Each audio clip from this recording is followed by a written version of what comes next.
কি বলছি? শুরু করা যাবে নাকি? হ্যাঁ, আমি তো শুরু করে অপেক্ষা করছি। হ্যাঁ, শুরু করা যাবে স্যার। করা যাবে।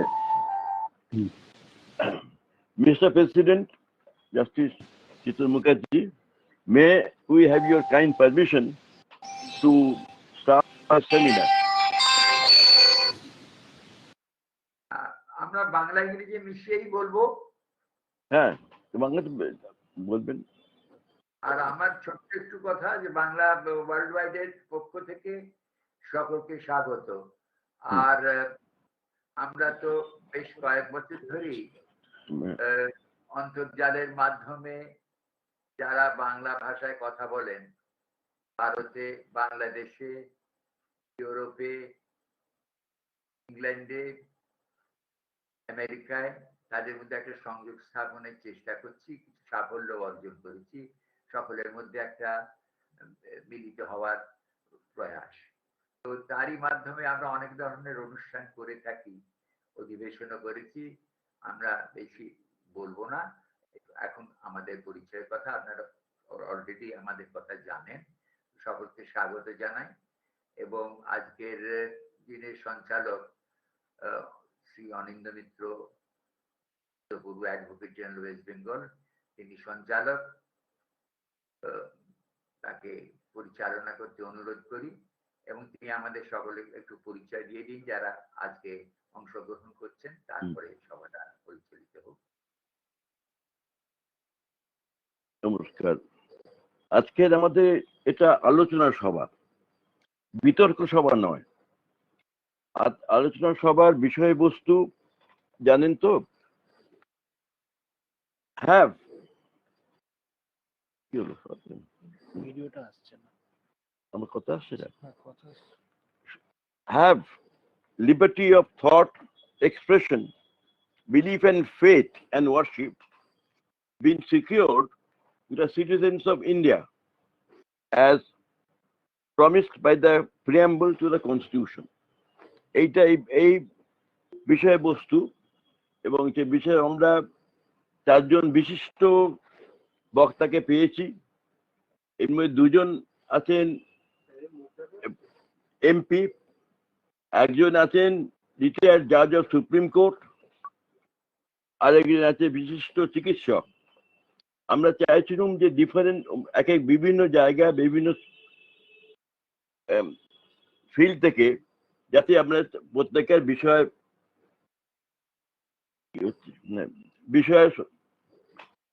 প্রত্যেকের বিভিন্ন জায়গার বিভিন্ন ফিল্ড থেকে যাতে তাদের বক্তব্য আমরা জানতে পারি। আমি বলবার অপেক্ষা রাখে না এবং পরিচয় দেবার, এদের পরিচয় আমার চেয়ে অনেক বেশি। আমার পরিচয় করে দেওয়ার ধৃষ্টতা, তাও নিয়ম মাফিক করতে হবে। প্রথমে নাম করি আমাদের সুপ্রিম কোর্টের রিটায়ার্ড জাজ জাস্টিস কুমার গাঙ্গুলি। তিনি কলকাতা হাইকোর্টেরই অ্যাডভোকেট ছিলেন এবং অ্যাডভোকেট হিসেবে তিনি বেশ ভালোই পসার ছিলেন, এবং পার্টিকুলারলি বিশেষভাবে in constitutional matters. Ashok Ganguly specialized in constitutional matters. তারপর উনি আমাদের হাইকোর্টের বিচারপতি হন, উড়িষ্যা হাইকোর্টের প্রধান বিচারপতি হন এবং পরিশেষে সুপ্রিম কোর্টে। ওনার অভিজ্ঞতা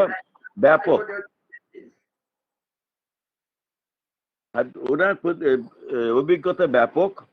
উনি হিউম্যান রাইট কমিশনের চেয়ারম্যান ছিলেন। কাজেই ওনার যে বক্তব্য না অভিজ্ঞতা থেকে আমার দৃঢ় ধারণা আমরা সকলেই আমরা উপকৃত হব, নতুন কিছু জানতে পারব। এরপরে নাম করতে হয় অ্যাকর্ডিং মানে সিনিয়রিটি অনুসারে বিকাশ ভট্টাচার্য, শ্রী বিকাশ ভট্টাচার্য। উনি কিসে নেই জানি না, সবেতেই আছেন। উনি এমপি, তাছাড়া একজন হাইকোর্টের বিশিষ্ট আইনজীবী।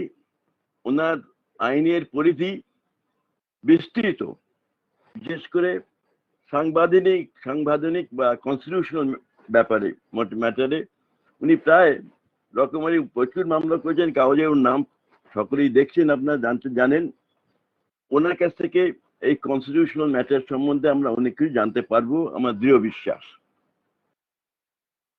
আমি ডাক্তার ইন্দ্রজিৎ সর্দারকে স্বাগত জানাই। আপনি বিখ্যাত চিকিৎসক, সকলে আপনার নাম জানেন চিকিৎসক হিসেবে। আজকে আমরা আপনার পরিচয় পেতে চাই একজন নাগরিক হিসেবে, এবং তার আপনার মতে আমাদেরকে liberty, thoughts, expression, belief, worship আমাদের নাগরিকরা এখনো পেয়েছে কিনা। আর চতুর্থ বক্তা স্বপন দাশগুপ্ত, তিনি সাংবাদিক এবং মেম্বার অফ দ্য পার্লামেন্টও বটে। তার পরিচয় আপনারা সকলেই জানেন। আমি শুরু করবার আগে এই বক্তাদের একটুখানি একটা বিশেষ অনুরোধ করব, সত্যিকার বিশেষ অনুরোধ, সময়সীমা নিয়ে। 4 জন বক্তা, প্রত্যেকে 8 থেকে 10 মিনিটের মধ্যে যেন তাদের বক্তব্য সীমিত রাখেন। এর কারণ আছে, এটা হলে পর আমরা আমাদের 10 জনের যে 4 জন 10 মিনিট করে বলে যদি 40 মিনিটে আমরা বক্তব্য শেষ করতে পারি, তারপর আমাদের ইচ্ছে যে একটা interaction between the speakers and the audience, ওটা খুবই বেশ ইন্টারেস্টিং হয় দেখেছি। তার জন্য মিনিট 15 করে রাখতে চাই। বেশিক্ষণ হলে 1 ঘন্টা 1.5 ঘন্টা হয়ে গেলে পর আমাদের যারা অডিয়েন্স আছেন, যা শুনছেন, তারা ধৈর্য হারিয়ে ফেলতে পারেন। মনে রাখবেন, আপনাদের অডিয়েন্স আজকে খালি কলকাতা সীমাবদ্ধ নয়, তারা আমরা যে বাঙালি, প্রবাসী বাঙালি যারা ইংল্যান্ডে আছেন, আমেরিকায় আছেন, বাংলাদেশে তো আছেনই বাংলাভাষী, তারা সকলেই শুনছেন এবং ধীরে ধীরে দেখবেন অনেক লোক শুনছে। কাজেই সকলকে বলছি, এই অনুরোধ, বিশেষভাবে অনুরোধ করছি যে আপনারা যেন 10 মিনিটের মতন আপনাদের বক্তব্য সীমিত রাখেন প্রথম অন্তত। তারপরে পারস্পরিক আলোচনার হয়তো একটা সুযোগ সুবিধা হবে, তখন দেখা যাবে কে বক্তব্য। আর এটা মনে রাখবেন, এটা বিতর্ক সভা নয়, এটা আলোচনা সভা। আপনাদের নিজেদের যে ভিউ বা বক্তব্য, এটা পরিষ্কার করে নিজেদের মতন করে বলবেন। কোনো পলিটিক্যাল ফ্লেভার বা কারুর ওসব কিছু দরকার নেই। আমরা আপনাদের কথা মতামত জানতে চাই, অন্য কারুর নয়। এইটা মনে রেখে এবার শুরু করুন। আমি প্রথমেই অনুরোধ করব সুপ্রিম কোর্টের রিটায়ার্ড জজ এবং হিউম্যান রাইটস কমিশনের চেয়ারম্যান ছিলেন শ্রী অশোক গাঙ্গুলিকে আজকের আলোচনার প্রথম বক্তা হিসেবে শুরু করতে। ধন্যবাদ। শুভ সন্ধ্যা। আজকের আলোচনার শব্দবন্ধের মধ্যেই এটা পরিষ্কার যে আমাদের সংবিধানের প্রিয়াম্বল বা মুখবন্ধই হচ্ছে এর উৎস। আমাদের সংবিধানের মুখবন্ধ হচ্ছে পুরো সংবিধানের একটি সংক্ষিপ্ত সার এবং এর উপজীব্য। সেই জন্যেই সংবিধানের প্রথমে থাকলেও এটা রচয়িত হয়েছে সংবিধান রচনার শেষে। প্রশ্ন উঠতেই পারে যে সংবিধানের সঙ্গে মানবাধিকারের কি সম্পর্ক। এর উত্তরে বলতে হবে সম্পর্ক অত্যন্ত নিবিড়। বিশ্ব মানবাধিকারের সনদ, যেটা 1948 সালের ডিসেম্বর মাসে গৃহীত হয়, এমন একটা সময় রচিত হচ্ছিল যখন আমাদের সংবিধানও রচিত হচ্ছিল,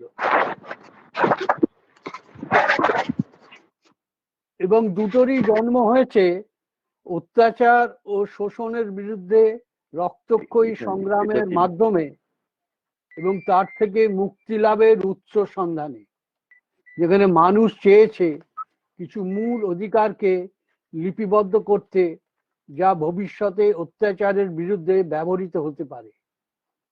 দ্বিতীয়ত, দুটোরই রচনাকাল একই সময় হওয়ার জন্য একের উপর অন্যের প্রভাব অপরিসীম। সেই জন্যই আমরা দেখি সংবিধানে এমন একটিও মৌলিক মানবাধিকার নেই যেটা বিশ্ব মানবাধিকার সনদে অনুপস্থিত। তাই আমাদের সংবিধানকেও মানবাধিকারের দলিল বলা চলে। এই জন্যই আমাদের সংবিধানের একটি বিশ্বজনীন ও আন্তর্জাতিক তাৎপর্য রয়েছে। লক্ষ্য করলে দেখা যাবে আমাদের সংবিধানের মূল কথা হচ্ছে we the people of India. এখানে কিন্তু we the citizen of India বলা হয়নি। অর্থাৎ we the people of India বলতে বোঝায় ভারতের জনগণকে, যেটা ভারতের নাগরিকের থেকে বৃহৎ এক জনগোষ্ঠীকে বোঝায়। অবশ্য নাগরিকের কথাও সংবিধানে বলা হয়েছে, কিন্তু মুখবন্ধে আমরা আবার দেখতে পাই ডিগনিটি অফ দ্য ইন্ডিভিজুয়ালের কথাও বলা হয়েছে, যার মানে সংবিধানের রক্ষা কবচ শুধু নাগরিকের মধ্যেই সীমাবদ্ধ নেই। ব্যক্তি স্বাতন্ত্র্য ও সম্ভ্রম রক্ষার যে আদর্শের কথা সংবিধানে বলা হয়েছে, সেটা থেকে এটা পরিষ্কার যে সংবিধানে কল্পিত রাষ্ট্র কখনোই সর্বগ্রাসী বা একচ্ছত্রবাদী দেখা যাচ্ছে বা টোটালিটেরিয়ান নয়।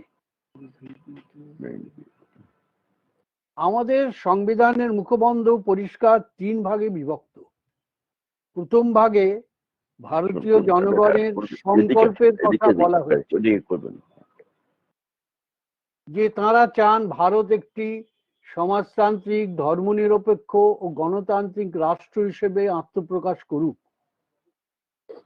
দ্বিতীয় ভাগে আছে ভারতীয় নাগরিকদের অধিকার ও কিছু মূল্যবোধ রূপায়ণের কথা।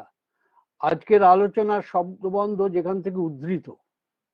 আর তৃতীয় ভাগে একটি ঘোষণার কথা আছে, যার মাধ্যমে বলা হয়েছে 1949 সালের 26শে নভেম্বর তারিখে আমরা এই সংবিধান গ্রহণ করলাম।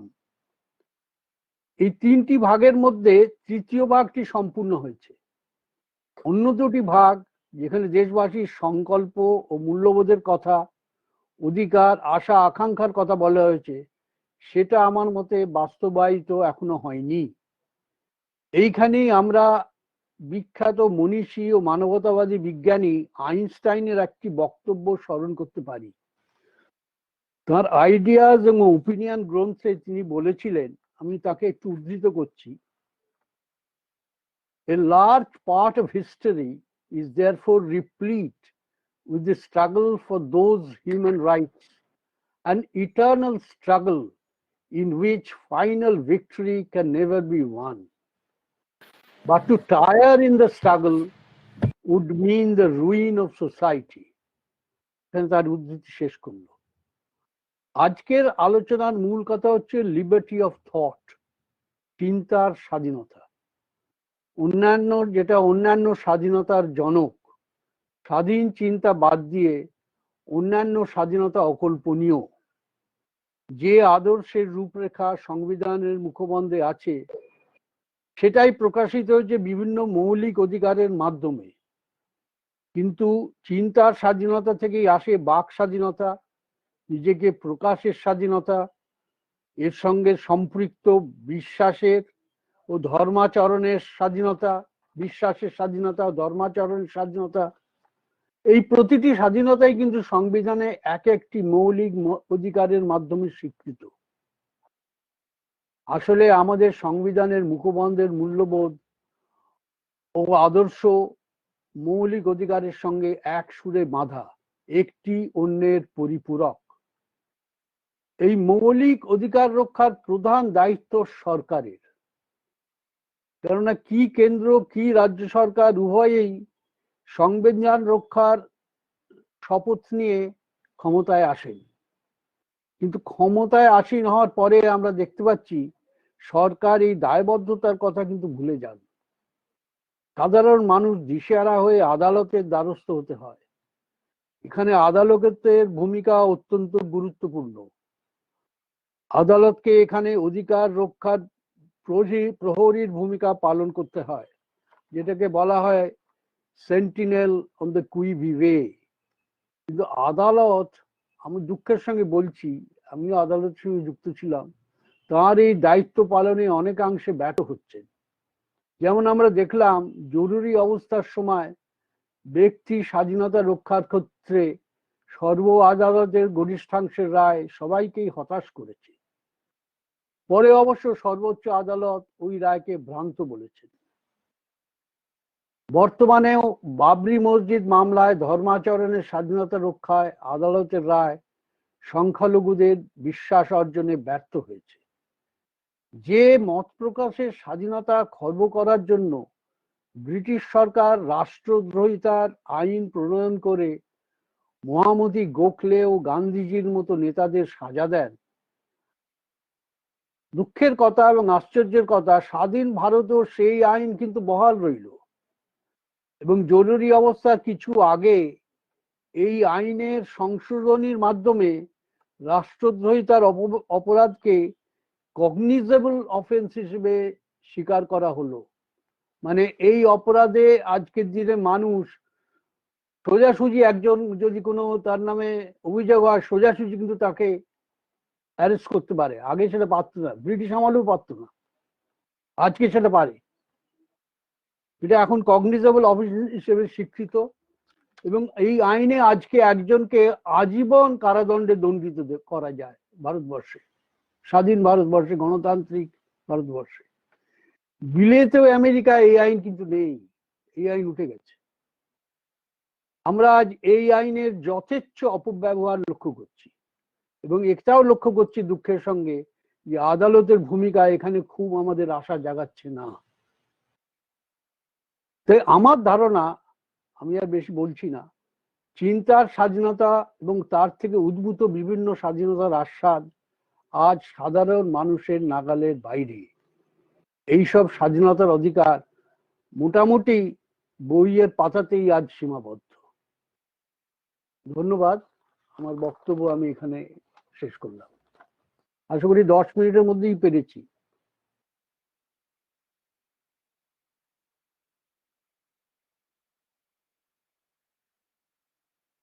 সঞ্চালক মশাই কোথায় গেলেন?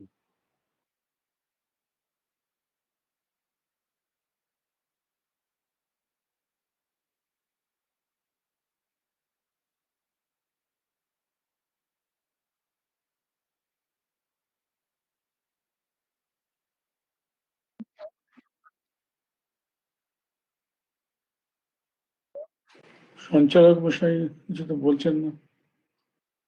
আমি 10 মিনিটের মধ্যে শেষ করলাম। সঞ্চালক মশাই, আপনি যে আদেশ করেছিলেন সেটা পালন করলাম।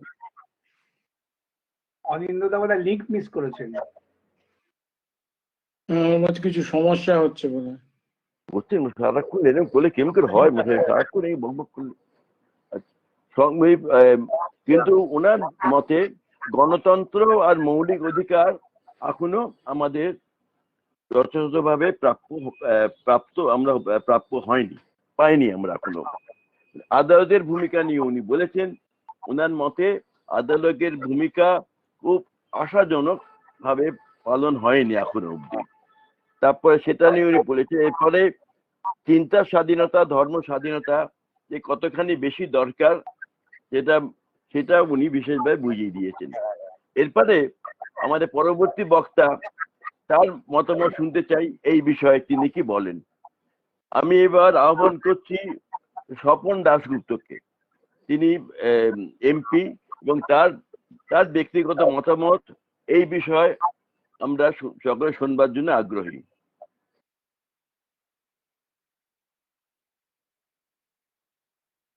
শোনা যাচ্ছে না। আনমিউট করুন মিস্টার দাশগুপ্ত, আনমিউট করুন।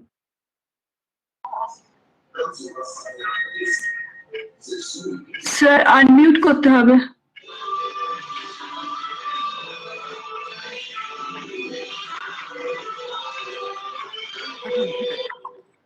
নমস্কার।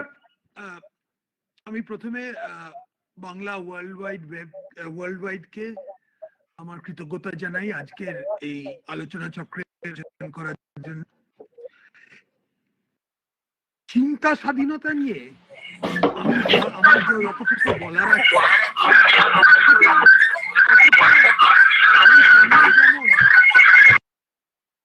একটু আইন হেভি, আইনজীবী এবং বিচারপতিদের tilted in favor of them. তো আমি পুরো জিনিসটা শুধু আইনের চোখে বা আদালতের চোখে ভাবে আমি এটাকে একটু সামাজিক দৃষ্টিতে দেখতে চাই। প্রথম কথা, একদিক থেকে দেখতে গেলে চিন্তা স্বাধীনতা তো সবাইকারই আছে। আমরা জন্মাই চিন্তা স্বাধীনতা নিয়ে, কিন্তু চিন্তা স্বাধীনতা প্রকাশ করার আমার মনে হয় পৃথিবীতে এমন দেশ আছে সেখানে এটার অ্যাবসলিউট রাইট আছে, কোনো অ্যাবসলিউট অধিকার নেই। আমাদের অনেক রকমের কনস্ট্রেন্টসেই থাকতে হয়, সে সামাজিক কনস্ট্রেন্টস, রাজনৈতিক কনস্ট্রেন্ট, এমনকি আইন জগতে আপনাদেরও যখন একটা আদালতের মধ্যে কাজ করতে হয় সে অনেক রকম মুখ সামলেই কথা বলতে হয়।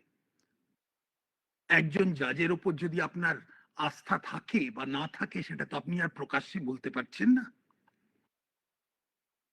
সে অনেক রকমই আমাদের নিজেদের মধ্যে আমাদের সেলফ ইম্পোজড ইনহিবিশনস নিয়েই আমরা থাকি, সেটা বাস্তবিক। আর সেটা নিয়ে একদিক থেকে যে যারা ফুল লিবার্টেরিয়ান বলতে চায় যে সব রকম প্রকাশ্যে সবকিছুই বলা যায়, একদম free will and free expression, সেটা আসলে কোনো জায়গায় এটা কোনো জায়গায় কোনো দেশেই এটা ঠিক প্রচলিত নয়। কিন্তু একটা জিনিস দেখতে হবে যে একটা সংবিধানে আমাদের কতগুলো রাইটস বা ডিউটিস বা কতগুলো অনেক রকমের এই ভারতবর্ষের সংবিধানে যেমন আছে, প্রিঅ্যাম্বলে অনেক কিছু লেখা আছে, সেগুলোতে অনেক ব্যক্তি স্বাধীনতা, চিন্তা স্বাধীনতা একদিকে আছে, কিন্তু তারও আবার অনেকগুলো রেস্ট্রিকশনস রেখে দিয়েছে। পাবলিক অর্ডার সেটা আছে, সবকিছু বলা যায় না। আবার ওর মধ্যে আবার 1976 সালে হঠাৎ একটা সোশ্যালিস্ট কথাটা ঢুকিয়ে দেওয়া হলো। সোশ্যালিজমের সঙ্গে আমি তো কোনোদিনই আজ অব্দি একমত নয় যে সোশ্যালিজম যে আমাদের মানতে হবে ভারতের নাগরিক হিসেবে, সে কথাটা আমি কোনোদিন আজ অব্দি গ্রহণ করতে পারিনি, কিন্তু ওটা একটা রয়ে গেছে। তাছাড়া আরো অনেক কি আমাদের পিনাল কোড আছে যেখানে কনফ্লিক্ট বিটুইন টু কমিউনিটি কিছু বললে যাতে কোনো দুটো সম্প্রদায়ের মধ্যে বিবাদ যদি এসে যায় সেটাও করা যায় না। আর ফাইনালি যেটা কোনো সংবিধানে লেখা নেই, আমরা কিভাবে কি জিনিস চিন্তা করি সেটা প্রকাশ করি বা না করি অনেকটা আমাদের সামাজিক পরিস্থিতির উপর ডিপেন্ডেন্ট। আমরা কি ধরনের পড়াশোনা করেছি, কি ধরনের সমাজের মধ্যে সোশ্যালাইজড হয়েছি, এইগুলো অনেক ডিপেন্ড করে। ধরা যাক আদালতের কন্ট্রিবিউশনটা, কিছুক্ষণ আগে মাননীয় জাস্টিস অশোক গাঙ্গুলি বললেন যে সংখ্যালঘু সম্প্রদায় খুবই ডিসঅ্যাপয়েন্টেড হয়েছিল বাবরি মসজিদের রায়টা নিয়ে, কেসের যে রায়টা এলো। তো আমার প্রশ্নটা, হয়তো ডিসঅ্যাপয়েন্টেড হয়েছিল, কিন্তু প্রশ্নটি হলো যে ওই কেসটি আদালতের কাছে গেল কেন? ওটা কি আদালতের যাচাই করার কথা? ওর মধ্যে তো আইন বলে ছিল না, ওটা তো একটা সিম্পল প্রপার্টি টাইটেল ডিসপিউট ছিল না, যদি সিম্পল প্রপার্টি টাইটেল ডিসপিউট হতো তাহলে ঠিক আছে, বুঝতাম। আদালতের কাছে ওটা প্রথমে আমরা গেলাম কেন? আর সব ব্যাপারে আদালতের কাছে লোকে যাচ্ছে কেন? এটা একদিক থেকে পলিটিক্যাল এক্সিকিউটিভের একটা ব্যর্থতার একটা ইঙ্গিত, কিন্তু আরেক দিকে ইঙ্গিত যে আমরা চাই একটা, আমরা সবসময় একটা আমাদের মনে থাকে যে একটা কোনো নিউট্রাল কিছুতে, একটা নিউট্রাল আম্পায়ারের কাছে যাই, কোনটা ঠিক কোনটা বেঠিক সেটা যেন যাচাই করতে। কিন্তু নিউট্রালিটি বলে কি কিছু জিনিস আছে? এটা হয়তো বিকাশ বাবু যখন বলবেন ওনার মার্কসিস্ট ফিলসফিতে এটাই বলে, কিন্তু যে there is no such thing as neutrality। ওনারা বলবেন যে হয়তো এটা ক্লাস বেসড। আমি ঠিক ক্লাস বেসড করব না, কিন্তু আমি বলতে চাই যে আমাদের মধ্যে অনেকগুলো জিনিস আছে যেগুলো আমরা উত্তরাধিকারী সূত্রে আমরা পেয়েছি। এসেছে আবার। বার্ক একবার বলেছিল যে the individual is foolish but the community is wise। তো এখন হচ্ছে যে আমাদের যে ইনহেরিটেড উইজডম বলে যেটাকে আমরা নিই, যেটার ভিত্তিতে জিনিস প্রকাশ করি, যেটার ভিত্তিতে আমরা জিনিস জাজ করি, সেটা ইতিহাস দিয়ে অনেক ইতিহাস দিতে হচ্ছে, কিছুটা আমাদের নিজেদের রাজনৈতিক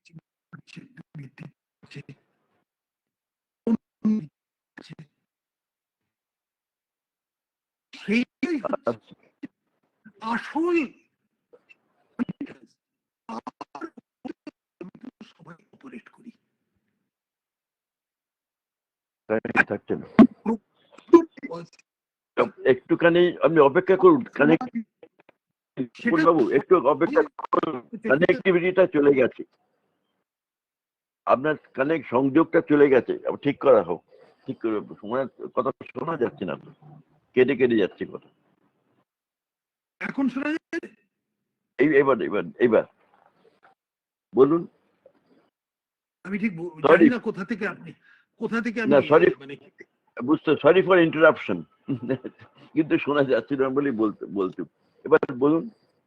আচ্ছা, আপনি আদালতের ভূমিকা নিয়ে বলছিলেন, সব ব্যাপারে আদালতে কেন যাব? সেটার পরেও আমি আদালতের পরে বলেছিলাম যে আদালতের সব ব্যাপারে যাওয়াটা আমাদের ঠিক না, কিন্তু আমাদের একটা সবসময় একটা সার্চ ফর নিউট্রালিটি, যে একটা আম্পায়ার কোন জায়গায় থাকবে, সে আম্পায়ার বলতে পারবে যে আমাদের কোনটা কি প্রকাশ্যে বলা উচিত, কি প্রকাশ্যে করা উচিত, কি প্রকাশ্যে করা উচিত না। কিন্তু তারা কি সত্যি নিউট্রাল? আজকে আমরা সংবিধানে, আমি কিছুক্ষণ আগে বলেছিলাম যে হঠাৎ সমাজবাদটা ওর মধ্যে ঢুকিয়ে দেওয়া হলো, তাছাড়া আগে অন্য ধরনের অনেক রেস্ট্রিকশন আছে। এখন কি ওটাকে কোন আমি অন্য কারুর ব্যক্তি স্বাধীনতা বা কেড়ে নিয়েছি? The right to offend has always been a very important part of democracy. কিন্তু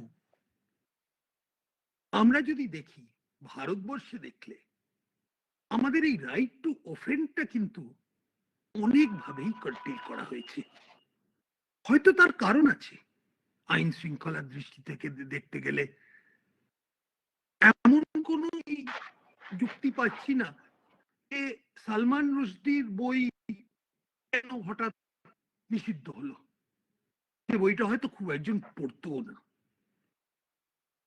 আমি এখনো বুঝতে পারি না আমার বন্ধু তাসলিমা নাসরিনকে কলকাতায় কেন এলে তার একটা আইন শৃঙ্খলার ব্যাপার হয়েছে। তার বই হয়তো আরো বেশি লোকে পড়ে, আর তিনি হয়তো একটু বেশি করেই বলেন। তিনি নাস্তিক লোক, অনেককেই অফেন্ড করেন।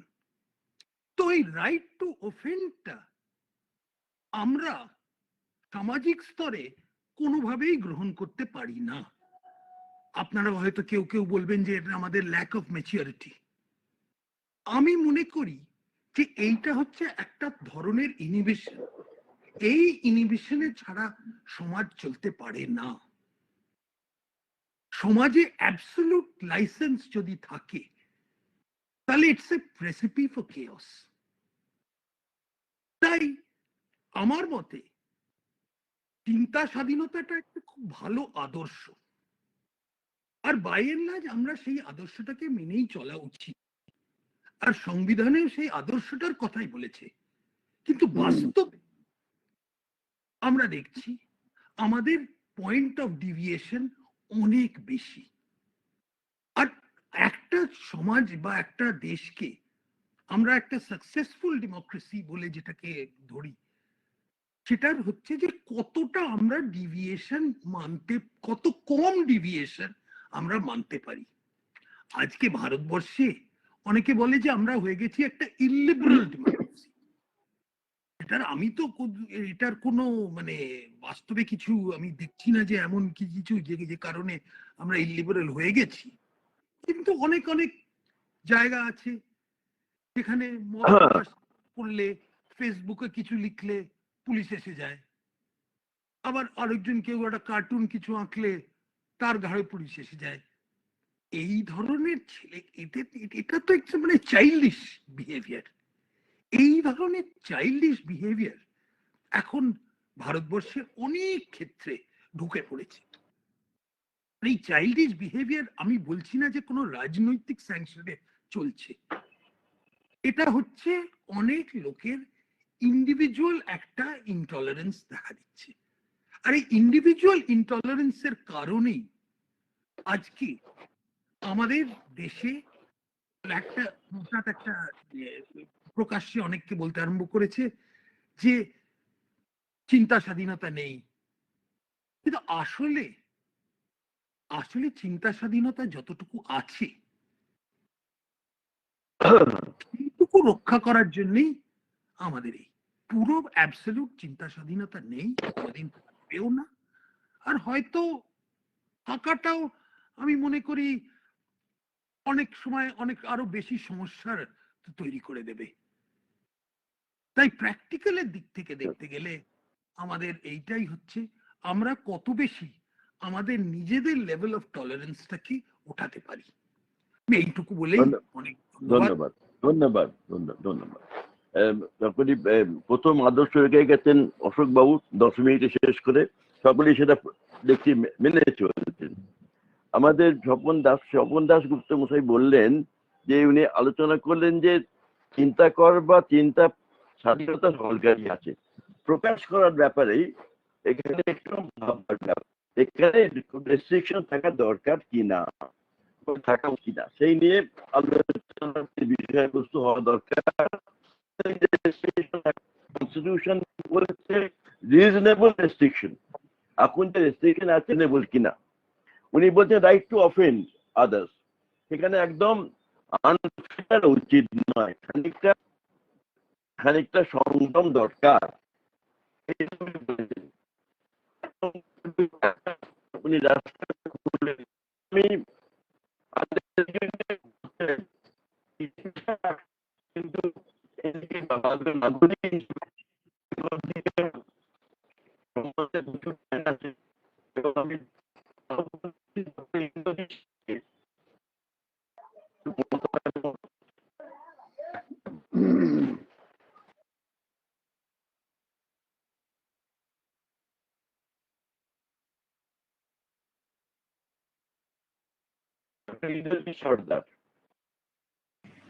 সঞ্চালকের কথা খুব ভালো শোনা যাচ্ছে না, কেটে কেটে যাচ্ছে।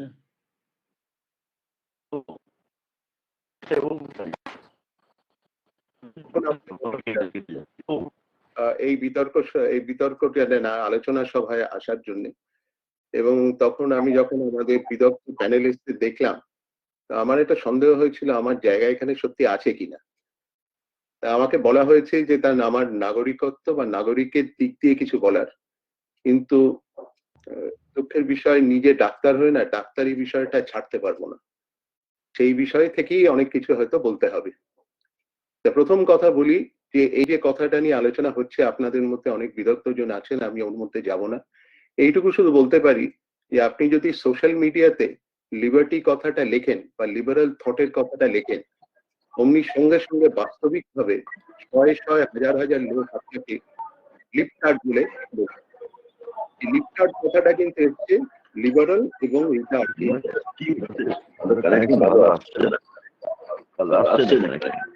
শোনা যাচ্ছে কি? আমার মনে হয় অন্য সবাই মিউট করে দিন, যখন বক্তা বলছেন তিনি একমাত্র আনমিউট থাকুন আর সবাই মিউট করে দিন, তাহলে এই ইকোটা হবে না।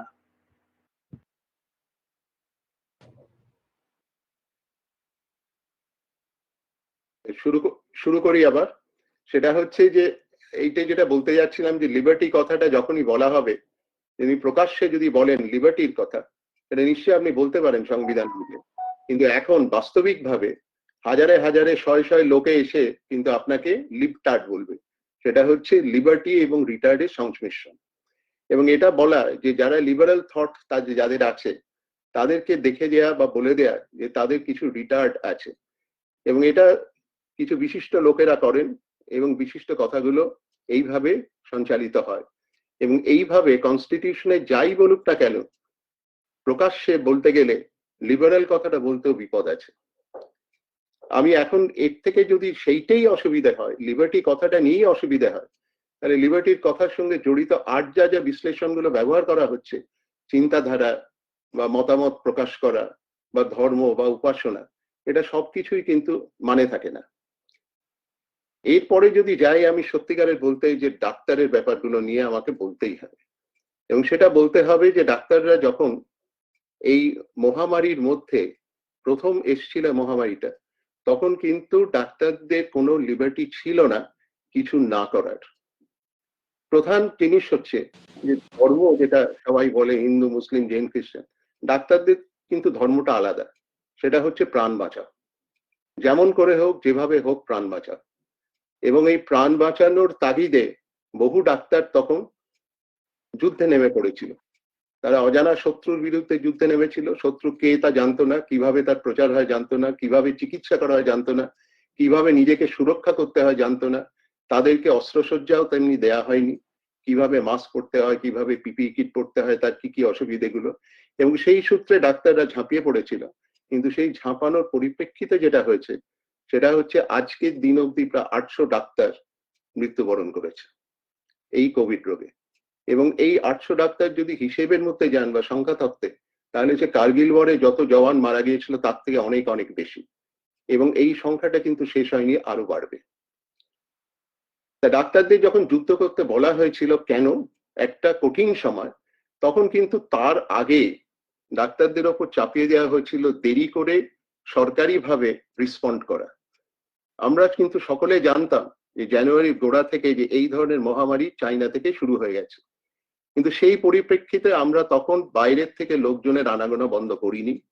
প্রায় ৭৫,০০০ লোক ঢুকে গিয়েছিল বাইরে থেকে এসে, এবং বাইরে থেকে এসে তাদের কপালে শুধু একটা থার্মোস্ক্যান করে ছেড়ে দেওয়া হয়েছিল। তাদের ঠিকানা নেওয়া হয়নি, অনেকে ভুলভাল ঠিকানা দিয়েছিলেন, এবং তারা কিন্তু ছড়িয়ে পড়েছিল সারা ভারতবর্ষে। এবং সেই ক্ষেত্রে প্রথমভাবে এই মহামারী কিন্তু মহামারী নামটা পেয়ে গেল। এরপরে কিন্তু এই যে মহামারীটা ছড়ালো এখান থেকে, এবার হলো একটা বন্দে ভারত বলে মিশন। যে বন্দে ভারত মিশনেও বাইরে থেকে ভারতীয়রা যা যা ছিল তাদেরকে নিয়ে আসা হলো, এবং সে নিয়ে আসা হলো এই কারণে তাদেরও পরীক্ষা করা হলো না, তাদেরও ওই মাথায় একটা থার্মোস্ক্যান দিয়ে পরীক্ষা করে আনা হলো, এবং তারাও ছড়িয়ে গেল বিভিন্ন জায়গায়, বিভিন্ন স্টেটে, বিভিন্ন জায়গায়। এবং সেই সূত্রে সরকারিভাবেও জানা গিয়েছিল যে ঠিক তারপরে আমাদের আক্রান্তের সংখ্যা অনেক বেড়ে গিয়েছিল। এরপরে এলো মাইগ্রেন্ট ওয়ার্কার, পরিযায়ী শ্রমিক। এই কথাটা আগে আমরা ঠিক জানতাম না। সেই পরিযায়ী শ্রমিকদের নিয়ে যখন তারা রাস্তায় নেমে পড়লো এবং বেরোতে শুরু করলো, তাদের মানবাধিকার কি হলো? তাদের কি কেউ দেখা হলো তারা কিভাবে যাচ্ছে? সরকারের কাছ থেকে যখন জিজ্ঞেস করা হলো যে কতজন পরিযায়ী শ্রমিক আছে, তারা সে সংখ্যাটা দিতে পারলো না। এবং দিতে পারলো না যে কতজন এই রাস্তায় মারা গেছে, কতজনকে কম্পেনসেশন দেওয়ার মতো সংখ্যাও তাদের কাছে ছিল না। এই পরিযায়ী শ্রমিকরা কিন্তু তাদেরকে ধরে বেঁধে তারা চলে গেল বিভিন্ন শহরে, বিভিন্ন গ্রামে গঞ্জে চারিদিকে। এবং যখন তাদেরকে নিয়ে আসা হলো একটা ট্রেনে করে, গাদাগাদি করে, যখন তারা নামলো, তাদেরও কোনোভাবে ভালো পরীক্ষা করা হলো না এবং তারা গ্রামে গঞ্জে এই মহামারীটা ছড়িয়ে দিল। এবং এইখানেই হচ্ছে ডাক্তারদের সমস্যা শুরু হলো। এই যে এতগুলো ভাস্ট এরিয়া, যে আক্রান্তের সংখ্যা বাড়তেই থাকলো। এবং এরপর হলো কে কোভিড রোগে মারা গেছে সেইটা নিয়ে আলোচনা। কে কোভিড রোগে মারা গেছে, যারা কোভিড পজিটিভ, সেরকমই ধরা হলো ওয়ার্ল্ড হেলথ অর্গানাইজেশন থেকে। ওয়ার্ল্ড হেলথ অর্গানাইজেশন থেকে আরেকটা কথাও আমাদের বলা হয়েছিল, সেটা হচ্ছে যে যদি ডাক্তার মনে করে যে কেউ একজন কোভিডে মারা গেছে, তার টেস্ট যদি নাও করা থাকে, তাকে সে বলতে পারে কোভিড মারা গেছে। কিন্তু যে মুহূর্তে সেই জিনিসটা করা হওয়ার চেষ্টা হলো, সঙ্গে সঙ্গে সমাজ রুখে দাঁড়ালো। সবাই এসে ডাক্তারকে চেপে ধরলো যে আপনি না জেনে একটা আন্দাজে বলে দিচ্ছেন, এটা জানেন কি হবে? আমাদের সব এক ঘরে হয়ে যাব, আমাদের সবাইকে কেউ আমাদের রাখবে না। এবং সেই গিয়ে আর কি ডাক্তাররাও কি পিছু পা হয়ে গেল যে কোভিড রোগে মনে হচ্ছে মারা গেছে কিন্তু টেস্ট করা হয়নি, সুতরাং তাদেরকে কোভিড মৃত্যু বলা যাবে না। এবং এরপর থেকে বেরোলো যে আরো একটা জিনিস, যে এই ডাক্তারদের স্বাধীনতা বা ডাক্তারদের লিবার্টিটা কি থাকলো। কারণ তারা যখন সারা রাত ধরে চিকিৎসা করে আসলো, এবং এটা ডাক্তার মানে আমি ডাক্তার শুধু না, ডাক্তার, নার্স এবং হেলথ ওয়ার্কারদের সবার কথা বলছি, তারা এখন বাড়ি ফিরে গেল, তাদের বাড়ি ঢুকতে দেওয়া হলো না। বাড়ি না ঢুকতে দিয়ে তাদেরকে সমাজ কিন্তু রুখে দিয়েছিল। তখন কোথায় কনস্টিটিউশন ছিল, কোথায় কিছু ছিল। এবং সেক্ষেত্রে তাদেরকে বেরিয়ে যেতে হয়েছিল তাদের বাড়ি থেকে, এবং প্রচুর অসুবিধার মধ্যে তাদের দিন কাটাতে হয়েছে। এবং তাও নয়, এবার যখন ডাক্তারে এই কোভিড টেস্টে সত্যি কেউ জানতো না কিভাবে চিকিৎসা করতে হয়, ডাক্তাররাই পুরনো ওষুধ নিয়ে, নতুন ওষুধ নিয়ে বিচার করে, ব্যবহার করে একটা পদে এসেছে এখন। তো সেইখানেই কিন্তু ডাক্তাররা যখন এই চিকিৎসার জন্য ঠিক মতো সবসময় তো রেজাল্ট পাওয়া যায় না, এবং এই চিকিৎসাতে এই মহামারীটার সত্যি কেউ জানে না কিভাবে সঠিক চিকিৎসা করতে হয়। এইবার ডাক্তারদের যখন কেউ মারা গেল, তখন কিন্তু তাদের ওপর আক্রমণটা বন্ধ হলো না, তাদেরও আক্রমণ করা হলো, এবং তারই সঙ্গে সঙ্গে চারিদিকে হাসপাতাল ভাঙচুর টাংচুর এইসব হয়ে গেল। তা এইখানে ডাক্তারদের এই যে সুযোগ শুরু হলো, এরপর হলো একটা অদ্ভুত অদ্ভুত ব্যাপার। চিকিৎসার জন্য কি করা হবে সবাই ঝাঁপিয়ে পড়লো, এবং ঝাঁপিয়ে পড়ে কি বললো না, গোমূত্র খেলে নাকি চিকিৎসা হয়। এরপর বললো যে যোগা করলে নাকি চিকিৎসা করা যায়। তারপর বললো, কেউ বললো কাদা মেখে করা যায়। যে কাদা মেখে বলেছিল সে নিজে কিন্তু আবার করোনা সংক্রান্ত হয়ে গেল। এবং এইসব উৎকট জিনিসগুলো যেগুলো ছড়িয়ে পড়লো, এটা কিন্তু পাবলিককে কনফিউজ করা হলো। এবং এই কনফিউশনে পাবলিকের যে লিবার্টি থাকার কথা, তার কথা বলার কথা, তার যে চিন্তাধারা করার কথা, সেটাও কিন্তু একভাবে কেড়ে নেওয়া হলো। তা এইসব সূত্র থেকে শুরু করি, আবার আসি যে পরীক্ষার ব্যাপারে। 4,500 টাকা সরকার বেঁধে দিয়েছিল পরীক্ষার জন্য, এখন 900 টাকা। কি করে হলো? 4,500টা 900 টাকায় কি করে নামলো? কোথায় গেল সেই টাকাগুলো যেটা চিকিৎসা করা হয়েছিল? সেটাও তো একটা অধিকার ভঙ্গের ব্যাপার। অনেকে তখন চিকিৎসা করেনি এই এই এই ইনক্রিজ প্রাইসটা দেখে, কিন্তু এখন তারা করতে বাধ্য হচ্ছে। সেখান থেকে চলে গেল কিভাবে পরীক্ষা করা হচ্ছিল। একটা র্যাপিড টেস্ট হলো, আরটিপিসিআর টেস্টটা 20% অনেক সময় ভুলভাল হয়। তা সেখানে র্যাপিড টেস্ট এলো, যেটা 50% মতো জায়গায় কিন্তু ভুলভাল হয়। সে র্যাপিড টেস্ট করে চারিদিকে সবাই দেখিয়ে দিল যে আমরা প্রচুর টেস্ট করছি, হই হই করে টেস্ট করছি। কিন্তু র্যাপিড টেস্টে 50% যারা নেগেটিভ, তাদের সবাইকে আরটিপিসিআর করার কথা ছিল, করা হয়নি। একমাত্র দিল্লি সাহস করে একটু এগিয়েছিল। তারা যখন এগিয়েছিল ওই টেস্ট করতে, দেখা গেল যে ওই 50%-এর মধ্যে 1% তারা আরটিপিসিআর টেস্ট করে দেখেছিল 1%-এর মধ্যে 18% কিন্তু আরটিপিসিআর পজিটিভ। এবং সেই সূত্রে দেখা গেল যে এই ব্যাপকভাবে এই মহামারী ছড়িয়ে পড়লো, কিন্তু আমরা জানতেও পারলাম না এই সংখ্যা তত্ত্বের বিচারে। তাই ডাক্তারি থেকে সেরে দিয়ে যদি ডাক্তারদের ব্যাপারে যাই, তাহলে কিন্তু আজকে স্বপনবাবু যেটা বললেন যে কোথায় কি থাকা উচিত, রাষ্ট্র কি ক্ষমতা, এইসব ব্যাপার নিয়ে কথা হলো। আমি দুজন ডাক্তারের তো নাম এক্ষুনি করতে পারি। একটা হচ্ছে ডক্টর বিনায়ক সেন, কলকাতার ছেলে, ক্যালকাটা বয়েসে পাশ করে তারপর এমডি পেডিয়াট্রিক্স করে গিয়েছিলেন। তিনি সারাক্ষণ বলে গেছেন যে তিনি হিংসা বর্জন করেন, অথচ তারই বিরুদ্ধে রায়পুর কোর্ট থেকে যাবজ্জীবন কারাদণ্ড দেওয়া হলো। সেটার থেকে আস্তে আস্তে উনি বেরিয়ে এসছেন, বেল পেয়েছেন বটে, কিন্তু তাকেই যে ঝামেলা পোয়াতে হয়েছিল সেটা তো বলারই না। আরেকজন ডাক্তার বললে তো আরো অসুবিধে, সেটা হচ্ছে কাফিল খান। কাফিল খানের কথা বললে তো বিপজ্জনক ব্যাপার। একটা তিনি পেডিয়াট্রিশিয়ান, তার চোখের সামনে বাচ্চারা অক্সিজেন না পেয়ে মারা যাচ্ছে, অক্সিজেন সাপ্লাই বন্ধ হয়ে গেছে, সেইখানে উনি ঝাঁপিয়ে পড়ে অক্সিজেন সিলিন্ডার জোগাড় করে কটা বাচ্চাকে বাঁচিয়েছিলেন নিজের পয়সা খরচ করে। তার ডিপার্টমেন্ট তাকে বললো যে তুমি ঠিক কাজ করনি, তোমার বিরুদ্ধে কেস হবে, এবং সেই কেস অনুযায়ী তার জেল হয়ে। পরবর্তীকালে সেই ডিপার্টমেন্টই বললো যে না, আমাদের ভুল হয়েছে, সেটা ঠিক হয়নি, এবং তাকে জেল থেকে অনেক দিন বাদে ছাড়া দিল।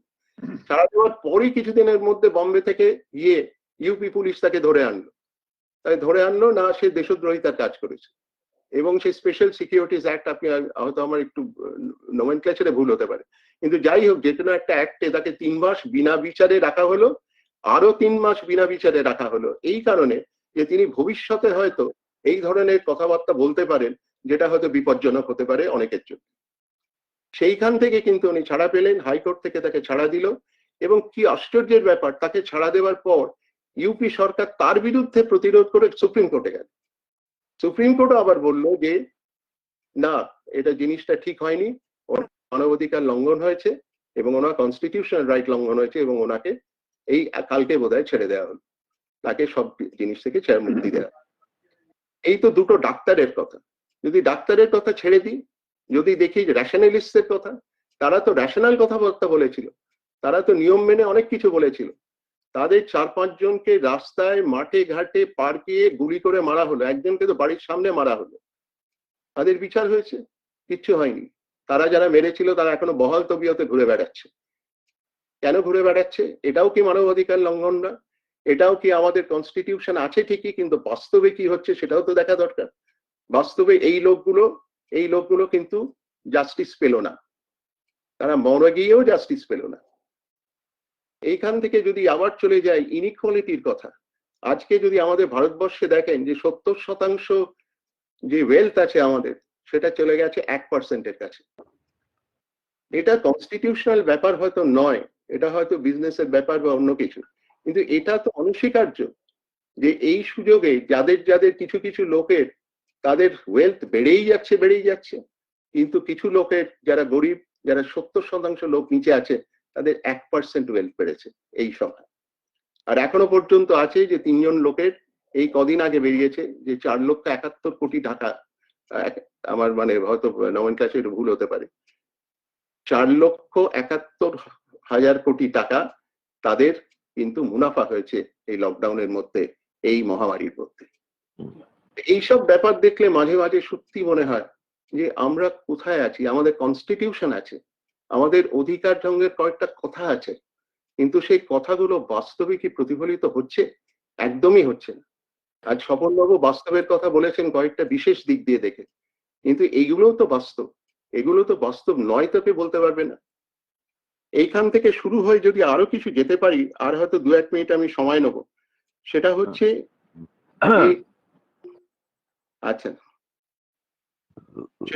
সেটা কিছুটা হচ্ছে আমাদের এই ব্যাপার নিয়ে ডাক্তারদের মতামত নিয়ে যে একটা কথা হচ্ছিল, যে ডাক্তারদের ওপর অনেক কিছু চাপিয়ে দেওয়া হয়েছে, আচ্ছা ন্যাশনাল মেডিকেল কাউন্সিল বলে চাপিয়ে দেওয়া হচ্ছে, এবং এইসব জিনিসগুলো এই নিয়ে বহু আলোচনা, বহু তর্ক বিতর্ক এইসবগুলো আছে। কিন্তু আমাদের স্বীকার করতেই হবে যে আমাদের দেশে কিন্তু এখন হেলথ সিস্টেম যেটা আছে, তাদের 3 টায়ার হেলথ সিস্টেম। গরিবদের জন্য একরকম চিকিৎসা, মাঝারি লোকের জন্য একরকম চিকিৎসা, এবং যারা ধনী তাদের একরকম চিকিৎসা।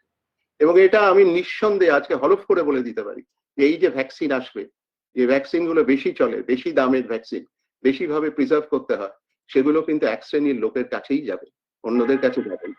আর আমাদের কাছে যারা আসবে সাধারণ লোকের কাছে, সেই ভ্যাকসিন গুলো যেগুলো অপরীক্ষিত। এবং এই ভ্যাকসিনের ব্যাপারে শেষ কথা বলে শেষ করি, যে সেটা হচ্ছে যে ভ্যাকসিনের এখন দেখবেন এমার্জেন্সি ইউজ কথাটা ভীষণ। এমার্জেন্সি ইউজ ভ্যাকসিন এর মানেটা কি? মানেটা হচ্ছে যে ভ্যাকসিন গুলো 4 বছর লাগতো তৈরি করতে, যেগুলো 3 বছর লাগতো তৈরি করতে, এটা 9 মাসের মধ্যে তৈরি হচ্ছে একটি কারণে যে তাদের সেফটি ফ্যাক্টরটা কিন্তু কমিয়ে দেওয়া হয়েছে। ওই জন্য অনেকগুলো সেফটি রেস্ট্রিকশন গুলোকে তুলে দেওয়া হয়েছে, এবং এইটা চাপানো হচ্ছে জনগণের ওপর। এবং এর থেকে বড় মানবাধিকার লঙ্ঘন আমি জানি না, কিন্তু আমাদের বাধ্য হয়ে এই ভ্যাকসিন গুলো নিতে হবে, যাই হোক না কেন সেইভাবেই আমরা আমাদের হাত বাড়িয়ে ইনজেকশনটা নিতে হবে, এবং সেইখানেই হচ্ছে আমাদের মনে হয় আমাদের কনস্টিটিউশনাল কথাগুলো মার খেয়ে যাবে বারবার। এই বলে আপাতত বক্তব্য শেষ করছি। ধন্যবাদ ডক্টর সর্দার। উনি বললেন যে ডাক্তাররা তারাও তো নাগরিক এবং তাদের ধর্ম হচ্ছে প্রাণ বাঁচানো। এই প্রাণ বাঁচাতে গিয়ে 800 ডাক্তার মারা গেছেন, প্রাণ দিয়েছেন। উনার বক্তব্য ডাক্তারি চিকিৎসা ক্ষেত্রে পুরো স্বাধীনতা বা লিবার্টি আমরা পুরোপুরি পাচ্ছেন না ডাক্তাররা। এইটা নিয়ে একটা সমাজে এখন যে বর্তমান ব্যবস্থা হতাশা ব্যঞ্জক, সেই নিয়ে উনি দুঃখ প্রকাশ করেছেন। এবার আমাদের শেষ বক্তা এবং last but not the least Bikash ভট্টাচার্যকে অনুরোধ করছি তার বক্তব্য রাখবার জন্য। নমস্কার, শুভ সন্ধ্যা। হ্যাঁ স্যার, শুভ সন্ধ্যা। আলোচনার বিষয়বস্তু হচ্ছে যে ভারতবর্ষের সংবিধান বিধৃত নাগরিক যে অধিকার, স্বাধীন মত প্রকাশের অধিকার, স্বাধীন চিন্তার অধিকার, স্বাধীন ধর্মীয় আচরণের অধিকার, এবং সর্বোপরি যেটা বিচারপতি অশোক গাঙ্গুলি মনে করিয়ে দিয়েছেন, এটা অত্যন্ত গুরুত্বপূর্ণ, যে ব্যক্তি মানুষের মর্যাদা, ডিগনিটি অফ এ পার্সন। এই ডিগনিটি অফ এ পার্সন এই শব্দটা কিন্তু আমাদের প্রিয়াম্বলে শেষে যুক্ত হয়েছিল অনেক আলোচনার পর। ভারতবর্ষ স্বাধীনতা সংগ্রামের ফসল হিসেবে আমরা সংবিধান পেয়েছি। যদি আমরা স্বাধীনতা সংগ্রামের গোটা প্রেক্ষিতটা না ভাবি, তাহলে এই সংবিধান এবং সেই সংবিধান স্বাধীনতা উত্তরকালে কিভাবে কার্যকরী হবে এ নিয়ে একটু বিভ্রান্তি থেকেই যায়। সেই বিভ্রান্তির প্রকাশটা সময় থেকে সময়ান্তরে যারাই শাসন ক্ষমতা আসেন তাদের আচরণে প্রকাশ পায়।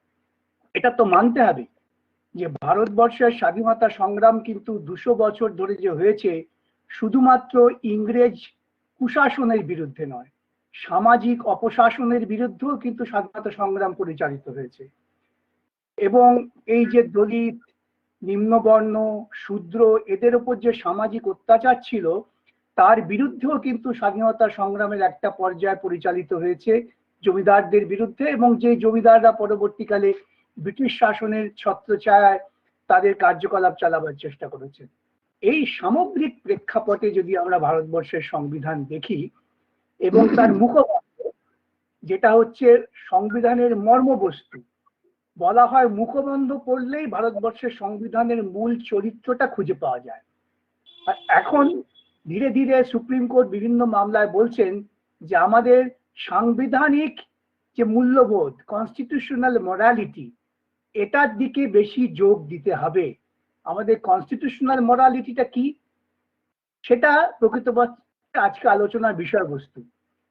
Liberty of thought expression, freedom of knowledge, freedom of religion, এই প্রত্যেকটা বিষয়কে নিশ্চিত করতে হবে। এই নিশ্চিতটা কে করবে? ইন্ডিভিজুয়াল করবে না, এটাকে নিশ্চিত করতে হবে যারা শাসন ক্ষমতায় বসছেন। ভারতবর্ষ একটা রিপাবলিক, এই রিপাবলিকে যারা মানুষের ভোটে নির্বাচিত হচ্ছেন তাদের সকলকেই কিন্তু সংবিধান কার্যকরী করব এই শপথ নিয়ে ক্ষমতায় যেতে হচ্ছে। আমাদের যেটা দেখতে হবে যে এই সংবিধানের মূল বস্তুকে, we the people of India, আমরা ভারতবর্ষের জনগণ এই মৌলিক অধিকারগুলো সম্পর্কে কতটা সুযোগ পেয়েছি, কতটা সুযোগ পাইনি, কে অপব্যবহার করেছি এটা পরের কথা, আগে প্রশ্ন সুযোগ পেয়েছি কিনা। যদি আমাকে লিবার্টি অফ থট এনশিওর করতে হয় তাহলে আমাকে বেসিক্যালি এনশিওর করতে হবে ফ্রি এডুকেশন। আমি যদি আমার মানুষকে এডুকেশন না দিতে পারি তবে তার চিন্তার খোরাক আসবে না। চিন্তার খোরাকের জন্য ফ্রি এডুকেশনটা আমাদের কার্যকরী করতে হবে। দুর্ভাগ্যজনকভাবে আমরা দেখেছি ভারতবর্ষের স্বাধীনতা প্রথম 25-30 বছরেও বিভিন্ন শিক্ষা প্রতিষ্ঠান তৈরি হয়েছে যেখানে দরিদ্র ঘরের ছেলেমেয়েরা পড়াশোনা করতে পারতেন। বিভিন্ন রাজ্যে স্কুল শিক্ষা বিনা পয়সায় করা হয়েছে, আমাদের পশ্চিমবঙ্গেও করা হয়েছিল বিনা পয়সায়। কিন্তু ধীরে ধীরে এই শিক্ষা ব্যবস্থাটা চলে যাচ্ছে বাণিজ্যিক সংস্থার কাছে। বাণিজ্যিক সংস্থার কাছে যদি শিক্ষা ব্যবস্থা চলে যায় তাহলে আপনার কখনো আপনি চিন্তার প্রসারতা করাতে পারবেন না। এটা খুব মৌলিক ভাবে আমি ভাবছি। স্বাস্থ্যের কথা বললেন, পৃথিবীর মানবাধিকার সূচক, যে সূচক থেকে একটা দেশের মানুষের অগ্রগতি চিহ্নিত হয়, তার দুটো নিরিখ, একটা হচ্ছে শিক্ষা এবং স্বাস্থ্য। স্বাস্থ্যর ক্ষেত্রে খানিকটা বলেছেন ডাক্তারবাবু, আমি তার মধ্যে যাব না, কিন্তু এই দায়িত্বগুলো কি সরকার পালন করতে পারছে? এবং সরকার, যে সরকারই যখন থাকুন, যখন তারা এই পালন করতে পারছেন না, তখনই দেখবেন এই যে বিক্ষুব্ধ কণ্ঠ, যারা বলছেন যে আমি কেন এই সুযোগ পাবো না, তাকে দমন করার চেষ্টা হচ্ছে। দমনটা কিন্তু ব্যক্তিগত ইনটলারেন্সের লেভেল থেকে হচ্ছে না, দমনটা হচ্ছে প্রশাসনিক ভাবে, রাজনৈতিক সিদ্ধান্ত করে। আমরা যদি একের পর এক ঘটনা দেখি, বিভিন্ন উদাহরণ দিতে যাব না, আজকে বিশ্ববিদ্যালয়গুলো আক্রান্ত হচ্ছে একটা নির্দিষ্ট সময় পর। বিশ্ববিদ্যালয়গুলো কেন আক্রান্ত হচ্ছে? যে সেখানকার ছেলেরা তারা বলছেন যে আমরা অনেক বেশি আধুনিক চিন্তার খোরাক চাই, আমরা বিজ্ঞান মনস্কতার খোরাক চাই, আমরা মনুবাদী সংস্কৃতিকে চাই না, আমরা মানুষকে শোষণ করবে এমন সংস্কৃতি চাই না। এটা সমাজবাদ কি মার্ক্সবাদ সেটা প্রশ্ন নয়, এটা মৌলিক মানবিক অধিকার। তখনই তাদের উপর আক্রমণ হচ্ছে। চিকিৎসার ক্ষেত্রে আপনি দেখবেন সরকারি চিকিৎসা ব্যবস্থা ধীরে ধীরে গোটা দেশ জুড়েই ক্রমশ এটাকে বাণিজ্যিকরণের হাতে ছেড়ে দেওয়া হচ্ছে। তাহলে আমার এই লিবার্টি অফ থটের এই স্পেসটা থাকছে না, একেবারে নেই, একেবারে নেই, শূন্য কোথাও হতে পারে না। হিটলারের আমলেও কিন্তু কিছু কিছু কণ্ঠ, বিরোধী কণ্ঠ তারা উচ্চারণ করেছিলেন। সুতরাং যারা ভাবছেন যে একেবারে লিবার্টি নেই তা তো নয়, কিন্তু আমাদের এই লিবার্টি স্পেসটা ক্রমশ কেড়ে নেওয়া হচ্ছে। তার উদাহরণ কিছু দিয়েছেন ডাক্তারবাবু, আমি আরো কিছু উদাহরণ দিতে চাই সাম্প্রতিক। ধরুন, আমার যদি ডিগনিটি অফ এ পার্সন, আমি কাকে বিয়ে করব, আমি কার সঙ্গে ব্যক্তিগত জীবন যাপন করব, এখানে সরকারি আইন করে তাকে ঠেকাবার চেষ্টা করা, এটা কিন্তু liberty of thought, liberty of freedom of religion, তার উপর আক্রমণ করা হচ্ছে।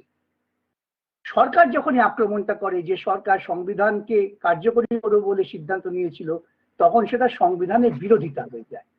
আজকে আমাদের আশঙ্কা এই জায়গায়। আমরা দেখতে পাচ্ছি ভারতবর্ষের বুকে কৃষক সমাজ, এটা খুব গুরুত্বপূর্ণ, তারা বিক্ষুব্ধ, তারা দিনের পর দিন রাতের পর দিন বসে আছেন তাদের ন্যূনতম দাবির জন্য। সরকার প্রকৃতপক্ষে অচল অবস্থায় দাঁড় করিয়ে দিয়েছেন।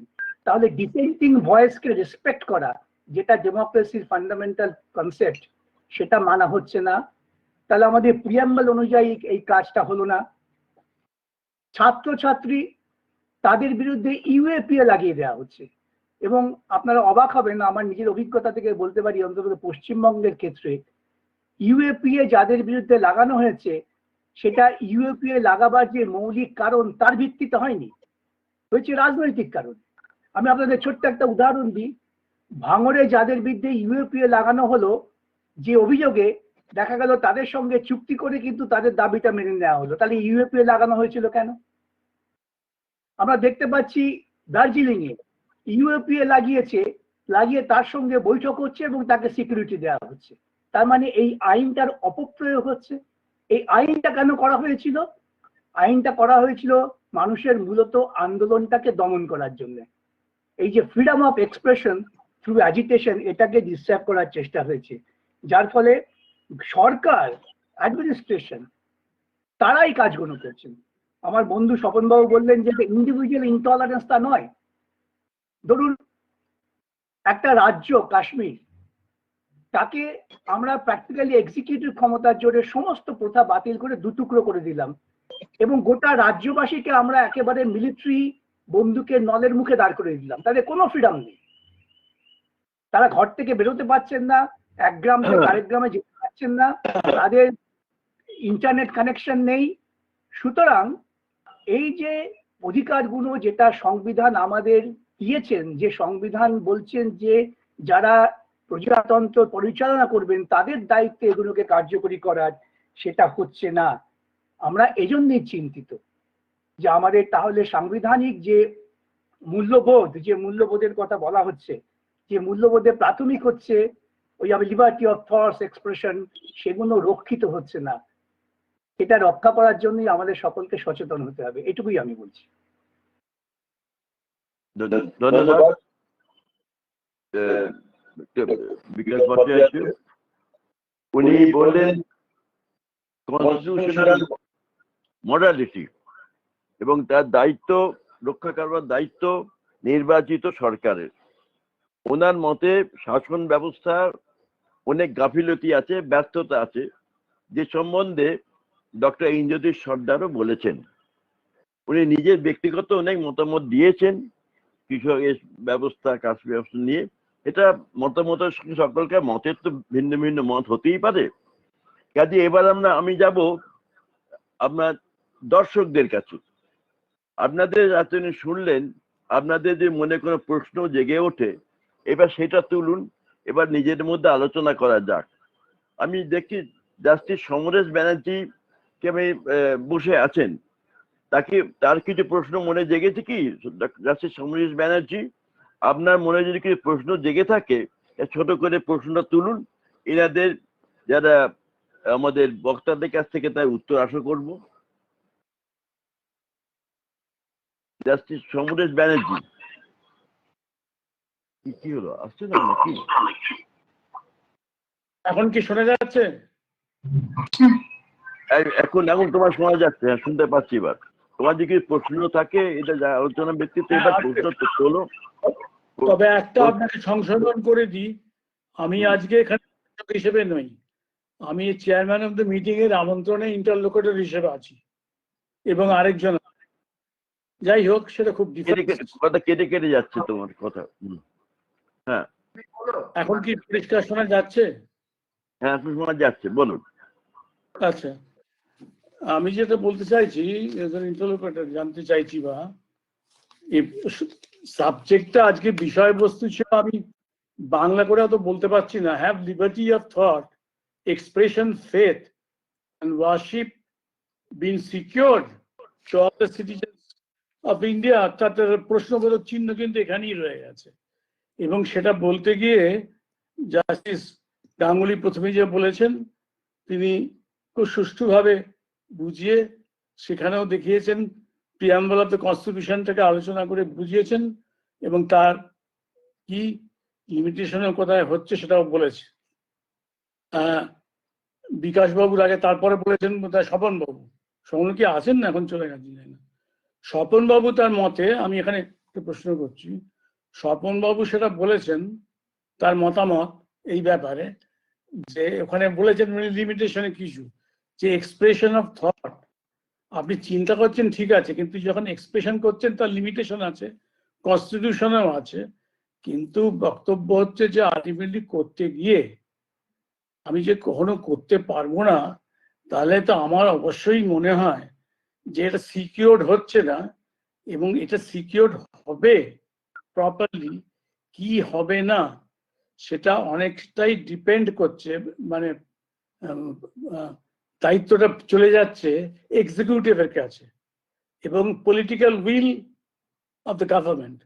যে রাজনৈতিক দল এক্সিকিউটিভ আলটিমেটলি গভর্নমেন্ট ফর্ম করছে, তার উপর কিন্তু, কারণ সংবিধানে কিন্তু যা প্রভিশন আছে আমার মতে, এবং আপনারা সেটা কেউ বিরোধিতা করেননি, প্রত্যেকেই বলেছেন ফুললি সিকিউরড, কিন্তু ওটা লেখা আছে, ওটা ইমপ্লিমেন্টেশনটা কিভাবে হবে? ইমপ্লিমেন্টেশনে যে সরকার যত বেশি, যদিও যে দলই সরকার গঠন করুক এবং তাদের এক্সিকিউটিভ আমরা বলি, এবং তারাই আলটিমেটলি লেজিসলেচার, পার্লামেন্ট বা অ্যাসেম্বলিতে, এরা কিন্তু একটা ভুলে গেলে চলবে, সবাই সংবিধানের নামে শপথ নিয়ে বসছেন এবং তারা শপথ দিচ্ছেন যে সংবিধানকে তারা ইমপ্লিমেন্ট করবেন।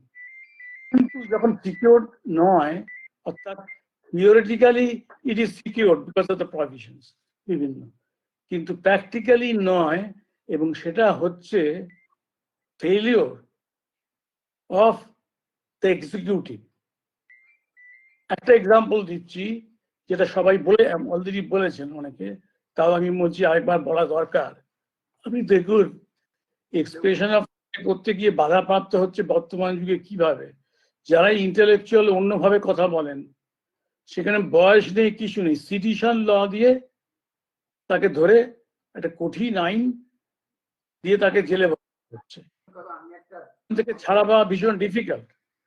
আমি জানি না আপনারা অনেকেই শুনেছেন হয়তো, আমাদের জাস্টিস মদন লোকুর, প্রাক্তন সুপ্রিম কোর্টের জাজ এবং এখন বোধহয় ফিজির চিফ জাস্টিস, আলোচনা সভায় এই বোধহয় 1-2 সপ্তাহ আগেই বলেছেন, প্রথমে সেডিশন লটাকে বলেছেন যে কিভাবে মিস ইউজ হচ্ছে, এবং দ্বিতীয়বার এখন যেটা বলেছেন যে অনেক সময় কিন্তু যারা প্রোটেক্ট করবেন, প্রোটেক্টরটা আলটিমেটলি কে?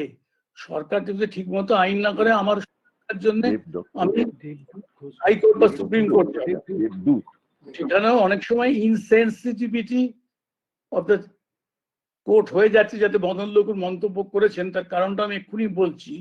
আমার নামটা মনে পড়েছেন, একজন বিখ্যাত অত্যন্ত বয়স্ক লোক, তিনি, তাকে জেলে ভরা হয়েছে এবং তিনি আপনার এমন রোগগ্রস্ত, পার্কিনসন ডিজিজে, হাত নড়ে বলে খেতে,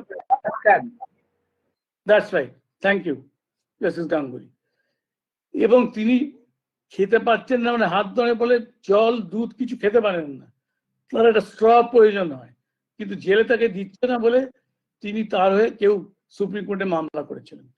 মদন লোকুর এটা বলেছেন। আপনি বুঝুন যে তার প্রথমত ওই সিটিশন দিয়ে যা পাচ্ছে করছে, অত্যাচার হচ্ছে আমি বলবো, এবং সেই জন্যই তো বিঘ্নিত, লিখিত হলেও কিছু হচ্ছে না, সিকিউর নয়। তো ওকে কি করলো? সুপ্রিম কোর্ট সম্বন্ধে আমরা মন্তব্য করছি কেন? আমিও তো বিচারপতি ছিলাম, কিন্তু উনি বলেছেন খুব সুন্দর, উনি বলেছেন এত জানবার পরও সুপ্রিম কোর্টকে, সেন্ট্রাল গভর্নমেন্টকে একটা টাইম দিতে হলে অ্যাফিডেভিট ফাইল করার জন্য 1 সপ্তাহ। Is the Supreme Court is so weak, thereafter why the order was not passed? এটা কেন বলছি? প্রশ্ন উঠছে, এটা কি সুরক্ষিত? তাহলে সুরক্ষা দেবে কে? একটা তো এক্সিকিউটিভই দেবে, অর্থাৎ যারা শাসনে আছে, আবার যারা পার্লামেন্টে লেজিসলেচার আছে। লেজিসলেচারও অলসো কিন্তু অনেক সময় ফেল করছে, কারণ আলটিমেট অ্যানালিসিসে ভাস্ট মেজরিটি যখনই কোনো সরকারের থাকছে, তাকে সে পাস করাতে পারবেই। আর কৃষক আন্দোলনের ব্যাপারে যে 3টি আইন আপনারা জানেন যে কিভাবে সেখানে আলোচনার সুযোগও দেয়া হলো না, কিভাবে পাস হলো। আর তারা আন্দোলন হতে ছেড়ে দিন, এখন তো হয়েছে, সুপ্রিম কোর্ট বলেছে না, ওদের অধিকার আছে, ওরা বসে থাকতে পারবে, কালকে বলেছে, সেটা অন্য কথা। তাহলে সিকিউর করবে কোন এজেন্সি? প্রাইমারিলি কোর্ট কিন্তু নয়, কোর্ট আপনি পাচ্ছেন বলে পরে যাচ্ছেন, এক্সিকিউটিভ করবে, লেজিসলেচারই করবে, শাসন ব্যবস্থা যিনি চালাচ্ছেন। কিন্তু তিনি, তার ফলে আমার মনে হয়, এবং আপনারা এই কথাটা একটু বলেন, আপনারা বলুন, আমি ঠিক, এটা আপনাদের কাছে আমার প্রশ্ন, আমি প্রশ্ন করছি না, আমি বেশি কথা বলবো না, আমি বলছি আলটিমেট অ্যানালিসিস এই যে বিবাদীয় ঝড় এ সুরক্ষিত হবে মানুষের কাছে কি না, সেটা সম্পূর্ণ নির্ভর করছে political will of the government. সম্পূর্ণ তাই। যে সরকার যতখানি বেশি পলিটিক্যাল উইল চাচ্ছে, গণতন্ত্র এস্টাবলিশ করার জন্য কাজ করছে, তারা, এবং যারা সেটাকে ব্যাহত করছে, আমি বলতে পারছি, নানা রকম আইন করে, দমনমূলক আইন, নিপীড়নমূলক আইন তৈরি করে, সেটা পাচ্ছে মেজরিটি, ফার্স্ট মেজরিটি। এই জন্য তখন কিন্তু, সুতরাং এই জিনিসটা বর্তমান ভারতবর্ষ মনে করি, বর্তমান ভারতবর্ষে মনে করি যে এই যদি কিন্তু, যদিও আমরা কিন্তু অনেক আগে পেয়েছি, আমিও ব্যক্তিগতভাবে জজ হওয়ার আগেও এর মধ্যে ছিলাম, করে জজ হয়ে তো অনেক কনস্ট্যান্ট হয়ে যান, আমরা জানেন। এটা কিন্তু ব্যাহত হয়েছে এবং এটা একটা ভয়ঙ্কর পরিণতি। এতে কিন্তু গণতন্ত্রের মূল ভিত্তিতেই দেখা যাচ্ছে। যদিও অনেক কিছু চেষ্টা করা হচ্ছে আইন করতে, সেটাও ফাংশন করতে দেওয়া হচ্ছে না। যেমন এখন বলে সিটিজেনের আমাদের দায়িত্ব আছে, খালি ভোটটা দিয়ে আমাদের দায়িত্ব মোটেই শেষ নয়, এখন হচ্ছে অর্থাৎ প্রত্যেক লোককে পার্টিসিপেট করতে হবে, অন্যায় করলে প্রতিবাদ করতে হবে, আমি ভোট দিয়ে যাকে পাঠিয়েছি সে ঠিক মতো কাজ যদি না করে আমি প্রতিবাদ করব। কিন্তু যদি এক্সিকিউটিভ প্রতিবাদের রাস্তাই বন্ধ করে দেয় তাহলে তো যা হচ্ছে মাঝে মাঝে সেইটাই তাই। আরেকটা আমি একটু হ্যাঁ, স্বপনবাবু আছেন না চলে গেছেন, বোধহয় চলে গেছেন। স্বপনবাবু নিজে বলতে ঠিক আছে, ওর মতামত যা শুনেছি মন দিয়ে, কিন্তু একটা মন্তব্য মাঝে মাঝে করছিলেন, ওটা ঠিক আমার মনে হয় উনি একজন সাংবাদিক কিন্তু শুধু পার্লামেন্টেরিয়ান তো নয়, ফার্স্ট আইডেন্টিটি হচ্ছে সাংবাদিক। উনি একটা মন্তব্য করছিলেন, হয়তো ওর পছন্দ নয়, সেই জন্যই বারে বারে বলেছিলেন হঠাৎ একটা অ্যামেন্ডমেন্ট করে ঢুকিয়ে দেওয়া হলো কনস্টিটিউশনে সোশ্যালিস্ট স্টেট বলে। হ্যাঁ, অ্যামেন্ডমেন্ট করে তো, সংবিধান তো অ্যামেন্ডমেন্ট করার প্রভিশন আছে, তাহলে কেন আপনি ওটাতে বারবার মন্তব্য করছেন? আপনার পছন্দ হয়নি তাই হতে পারে, you have got right not to like it. কিন্তু বারে বারে সংশোধন করে যে বলছেন, উনি ভুলে যাচ্ছেন যে এই বর্তমান সরকার সংশোধন করেই কিন্তু কাশ্মীরের এই ধারাটা তুলে দিয়েছেন সংবিধান 370-এর। সুতরাং ব্যাপারটা দাঁড়াচ্ছে তাই, আবার ঘুরে ফিরে এক কথা, it is ultimately very much dependent on the political will. খালি মানুষের ইচ্ছেই শেষ নয়, যারা সরকার চালাচ্ছে তাদেরও চিন্তা করতে হবে। না করলে, যদি না করে কি, ইতিহাসই বলেছে না করলে আপনাকে নিয়ে যাবে, প্রতিবাদ হবে, এবং that may lead to revolution ultimately. আমি কথা বলছি কেন, আমি পলিটিক্যাল সায়েন্সের ছাত্র, তো এটা আমাদের পড়তেও হয়েছে যে হয়। ধন্যবাদ। আমার তো বক্তব্য আছে। ধন্যবাদ বিচারপতি সমরেশ ব্যানার্জি, আপনার বক্তব্য এবং আপনার মন্তব্য মতামত আমরা জানতে পারলাম। এবারে প্রশ্নের আসরে আমরা নামতে চাই। আমাকে বলা হয়েছে শ্রী দেবদূত ঘোষ ঠাকুর তিনি কিছু প্রশ্ন করতে চান। প্রশ্ন, তিনি বক্তব্য রাখবেন না, প্রশ্ন। তা আমি তাদেরকে অনুরোধ করছি দেবদূত ঘোষ ঠাকুরকে তার কি প্রশ্ন মনে জেগেছে আর এত লোকের এদের বক্তব্য শোনার পর সেটা একবার আমাদের সকলকে জানাতে, তারপর সেই প্রশ্নের উত্তর যে বক্তাদের কাছ থেকেই হয়তো পাওয়া যাবে। নমস্কার, আমার একটা ছোট্ট প্রশ্ন আছে ছোট্ট। হ্যাঁ, বলুন। এখানে বেশিরভাগই সব আইনের লোক আছেন, তো আমি একটু আমাদের দেশের যারা বিচার প্রার্থী আছেন তাদের মানবাধিকার কতটা রক্ষিত হচ্ছে সেটা একটু জানতে চাই। না, প্রশ্নের উত্তর কে দেবেন আপনাদের মধ্যে? জাস্টিস অশোক কুমার গাঙ্গুলি। প্রশ্নটা বোঝা গেল না। বোঝা গেল যে যাদের দরিদ্র লোকেদের মানবাধিকার রক্ষিত হচ্ছে কি না। আমি বলতে চেয়েছি যারা বিচার প্রার্থী আছেন আমাদের দেশে তাদের মানবাধিকার কতটা রক্ষিত হচ্ছে আর কি। বিচার প্রার্থীদের মানবাধিকার রক্ষিত হচ্ছে কিনা সেটার মধ্যে উনি প্রশ্ন করছেন। বিচারপতি অশোক কুমার গাঙ্গুলি, আপনি কি উত্তর দিতে এগিয়ে আসেন তো ভালো হয়। শ্রী অশোক গাঙ্গুলি আছেন নাকি? আপনি প্রশ্ন শুনলেন, বিচার প্রার্থীদের মানবাধিকার লঙ্ঘিত হচ্ছে কিনা, আপনার কি মত? আসছে না কিছু তো? বিকাশ দা বলুন না, বিকাশ দা। আচ্ছা, অশোক গাঙ্গুলি কি আপনি কানেক্টিভিটি চলে গেছে? শুনতে পাচ্ছি না আমরা। শুনতে পাচ্ছেন? আচ্ছা, বিকাশ ভট্টাচার্য উনি কি শুনতে পেয়েছেন? বিকাশ ভট্টাচার্য, কিছুটা সমস্যা। আপনার পক্ষে প্রশ্ন জবাব দেওয়া কি সম্ভব? আপনি চান এই প্রশ্নটা জবাব দেওয়া? বোধহয় কানেক্টিভিটি বোধহয় চলে গেছে। আমি যে প্রশ্নটা উনি করেছেন এটা জাস্টিস অশোক কুমার গাঙ্গুলি শুনে কানে গেছে কিনা এবং সেটা নিয়ে আমার সন্দেহ জাগছে। কথা বলছেন, আওয়াজ আসছে না। হ্যাঁ, বিকাশ ভট্টাচার্য, বিকাশ তোমারও কাছে এই প্রশ্নটা কানে যায়নি না? কাকে জিজ্ঞেস করবো? তাহলে আপনি জবাব দিন। আমি তো মডারেটর, আমার তো বলবার অধিকার নেই। সুতোষবাবু বলুন না, হ্যাঁ, সুতোষবাবু বললেই তো হয়। কে বলবেন? আপনি চিত্রবাবু? হ্যাঁ, আপনি বলুন, আপনি তো বিচারক এবং সবই। ভালো ভালো বলেছে, আপনাকে এটার আলোচনা শুনতে চাই। আমি তো এতক্ষণ মিউটই ছিলাম। তা বিচারের বিলম্বে নিশ্চয়ই মানুষের মানবাধিকার লঙ্ঘিত হচ্ছে।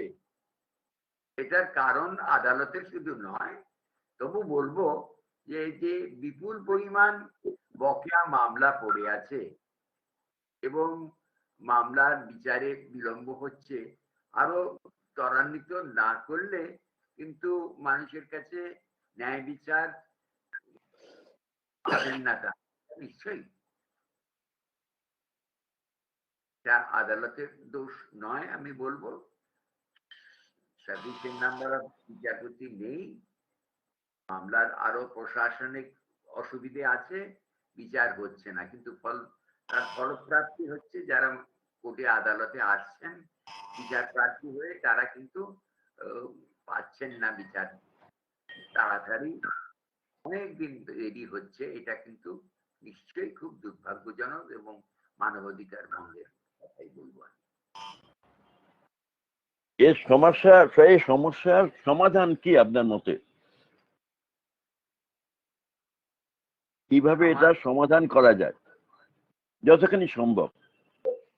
সমাধান তো বকেয়া মামলা, প্রথম কথা হচ্ছে যে আদালতে মানুষ কেন আসছেন এত বেশি পরিমাণে? কারণ অন্য কোনো বিচারের ফোরাম বা ক্ষেত্র নেই যেখানে মানুষ বিচার পেতে পারে। অন্যায়ের বৃদ্ধি পেয়েছে সংখ্যায় অনেক বেশি, মানুষের মধ্যে মানুষের সজাগ হয়েছেন মানুষ অধিকার, সেটাও একটা কারণ যে আদালতের দ্বারস্থ হচ্ছেন। আর তাছাড়া আদালতের যে বিচারপতির সংখ্যা লোক সংখ্যার অনুপাতে অত্যন্ত কম। আপনাদের কলকাতা হাইকোর্টে শুনলাম 30-35 জন আছেন, স্যাংশন স্ট্রেংথ বোধহয় 70-এর কাছাকাছি। বিচারপতিরা সংখ্যা না থাকেন এবং যারা কেউ যদি চলে যাচ্ছেন সেই জায়গায় খালি পদে নতুন বিচারপতি নিযুক্ত করা হচ্ছে না। বিচারপতির সংখ্যা কম, দ্বিতীয়ত মানুষের সজাগতা সম্বন্ধে আমাদের আইনের জটিলতাও একটা কারণ, যে কারণে মানুষ আসছেন। যদি পরিসংখ্যান দেখেন দেখবেন আমাদের কোর্টে বিচারপতির সংখ্যা অন্য দেশের তুলনায় জনসংখ্যা প্রতি অনেক কম, অন্য কোর্টের বিচারপতির সংখ্যা অনেক বেশি। আর দ্বিতীয়ত আমাদের মানুষের মধ্যে আরেকটা হয়েছে, যেটা মানুষ অধিকার সম্বন্ধে নিজে সজাগ হওয়াতে আদালতে আসছেন। কিন্তু সেই কারণে যারা আছেন এক্সিকিউটিভ ডিপার্টমেন্টে, তারা কিন্তু তারা যেখানে ন্যায় বিচার তারা করবেন না, কিন্তু তারা অনেক সময় যেটা তাদের কর্তব্য সেটা পালন করছেন না। এটা হয়েছে যখন প্রথম সংবিধান তৈরি হয়েছিল, তখন কিন্তু আদালতের এইরকম ভূমিকা, বলবো না এইরকম ভূমিকার জরুরি কথা কিন্তু ভাবা হয়নি। তখন ভাবা হয়েছিল যে বিচারের জন্য আদালতের মানুষের আসার প্রয়োজন হবে না, এবং যে কারণে আপনারা বলছেন যে মানুষের প্রতি অন্যায় হচ্ছে, তার প্রতিকার পাওয়ার প্রার্থীর সংখ্যাও বেড়েছে মানুষের, সেই কারণেই এই হয়েছে বলবো। তবে মূল কথা, যে কথা ঘোষ ঠাকুর বললেন, যে মানুষের যদি বিচার তিনি না পান, এতে বিলম্ব হয়, তাহলে সেটা কিন্তু তার অধিকারে লঙ্ঘন। ধন্যবাদ। উনি বললেন যে দুটো কারণ দিয়েছেন, একটা বিচারপতির সংখ্যা কম, অত্যন্ত কম। দ্বিতীয় কারণ দিয়েছেন যে আমাদের আইনের একটু কমপ্লিকেশন বেশি হয়ে যায়, আইনটা বেশি কমপ্লিকেটেড হয়ে গেছে। এবং তৃতীয়ভাবে বলেছেন যে যখন সংবিধান করা হয়েছিল তখন লোকে ভাবেনি এত বেশি মামলা করতে হবে। আপনারা সকলেই বলেছেন এখনকার প্রধান সমস্যা হচ্ছে প্রশাসনিক ব্যর্থতা। প্রশাসনিক ব্যর্থতা যত বাড়বে ততই মামলার সংখ্যা বাড়বে। আমরা তো আগেও তো দেখেছি এত রিট কনস্টিটিউশন ম্যাটার এত মামলা হতো না, বাড়ছে, এবং সেটা আপনাদের বক্তব্যকেই সাপোর্ট করে যে প্রশাসনিক ব্যর্থতা বা বেশি কাজ অ্যাক্টিভিজম সেই থেকে মামলার সংখ্যা বাড়ছে। আচ্ছা, দ্বিতীয় কেউ প্রশ্নকর্তা আছেন কে? আর কেউ প্রশ্ন কিছু করতে চান? আমরা বক্তব্য আমাকে কি শোনা যাচ্ছে? এই যে প্রশ্নটা উনি করেছিলেন ঠাকুর, তাতে আমাদের চেয়ারম্যান সাহেব বলেছেন, আমি কি এক দু কথা যোগ করতে পারি ওখানে? চান তো করুন, তাহলে করুন। আমাকে কি পরিষ্কার শোনা যাচ্ছে? না, কেটে কেটে যাচ্ছে, ভালো শোনা যাচ্ছে না, কেটে যাচ্ছে কথা। এটা তো ঠিক করার কি উপায় আমি জানি। হ্যাঁ, আমাদের সিস্টেম, অডিও সিস্টেমটা ভালো হলে ভালো হতো। যাচ্ছে না, তোমার তো মাইক ঠিক করা আরো শক্ত কাজ। হ্যাঁ, এই সমস্যার সমাধানটা আমাদের ভাবতে হবে। প্রেসিডেন্ট মশাই, এই ভাবতে হবে। তুমি ছোট্ট করে বলো, ছোট্ট করে বলো। এবার কি আমি অডিবল? হ্যাঁ হ্যাঁ, আচ্ছা, আমি চট করেই বলছি, চেয়ারম্যান সাহেব যেটা বলছেন চট করেই বলছি। প্রশ্নটা ঠাকুরমশাই করেছিলেন যেটা, সেটা ছিল যে একটা দিক তো এর চেয়ে ভালো তো আমি আর বলতে পারতাম না, চেয়ারম্যান সাহেব নিজেই বলেছেন। তার আরেকটা দিক আমি খালি বলছি, উনি জিজ্ঞেস করছিলেন চিন্তিত, খুব রেলিভেন্ট প্রশ্ন, সেটা হচ্ছে যে সিকিউরিটিটা হচ্ছে কিনা, ভায়োলেশন যখন হচ্ছে। তা এটা কিন্তু একটা স্টাম্বলিং ব্লক আমি মনে করি, যথেষ্ট খুব রেলেভেন্ট প্রশ্ন। এবং যত আপনি গরিব হবেন তত আপনার বাধা আছে থেকেও পাওয়ার সুবিধে, এবং কোর্টে গিয়েও মামলা করা, কেন তারা অনেক সময় আইনজীবী নিযুক্ত করতে পারেন না। কিন্তু একটা কথা মনে রাখবেন, এর একটা পরিবর্তন হয়েছে, সেইটা আমি বলছি। যদি আপনি গরিব লোক অ্যাপ্রোচ না করতে পারেন, অনেক মেথড আছে, আপনি যদি ওর মধ্যে আসে লিগ্যাল সার্ভিস অথরিটির থ্রু দিয়ে আপনি করতে পারেন, যেখানে একটা পয়সাও লাগবে না। এবং এটা কনস্টিটিউশন প্রভিশনকে ইমপ্লিমেন্ট করেই লিগ্যাল সার্ভিস অথরিটি অ্যাক্ট হয়েছিল। তারা অনেকেই, মেয়েরা, শ্রমিকরা, এছাড়াও সবার সংঘবদ্ধ হতে হবে। যদি কমন কজ হয়, দল বেঁধে যেতে হবে, অর্গানাইজ করলে সংঘবদ্ধ হতেই হবে। সংঘবদ্ধ হলে সুবিধাটা কি? যেমন আপনি গিয়ে, অনেকেই আছেন যারা অনেক এনজিওস যারা হেল্প করেন, তখন ওই কোর্টের কাছে অ্যাপ্রোচ করলে, যেমন যে সৃষ্টি হলো পিআইএল, পাবলিক ইন্টারেস্ট লিটিগেশন, তো শুরু হলো কি করে? ওইসব গুরুত্বপূর্ণ বিষয় কি করে আদালত মানুষের কাছে এগিয়ে এলো, ওইটাই করে। সুতরাং সংঘবদ্ধ হয়ে লড়তে হবে। আর আমি এই প্রসঙ্গে এই কথাও বলি, বলেই শেষ করছি, কারণ অন্য হয়তো আরো কথা বলতে পারেন।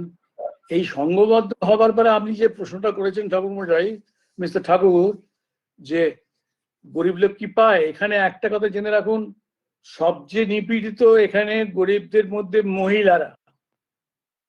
মহিলাদের সবচেয়ে বেশি ভায়োলেশন অফ হিউম্যান রাইটস হচ্ছে, অত্যাচারিত হচ্ছে তাদের। এবং তার উপর আমি অনেক কাজ করেছি, সেই অভিজ্ঞতা থেকেই বলছি। সেখানেও তাদের একটা কমপ্লেন যখন লজ করতে যায়, রেপ হয় বা মলেস্টেশন হয় পুলিশের কাছে, পুলিশ তখন প্রথম প্রশ্ন করবে, রাত্রিবেলা আপনি বেরিয়েছিলেন কেন? এবং পুলিশ তাকে মরাল ভ্যালু শেখাবার চেষ্টা করে। আর যদি আপনি গরিব মহিলা হন, তাহলে তো আপনি আরো বিপদে পড়লেন।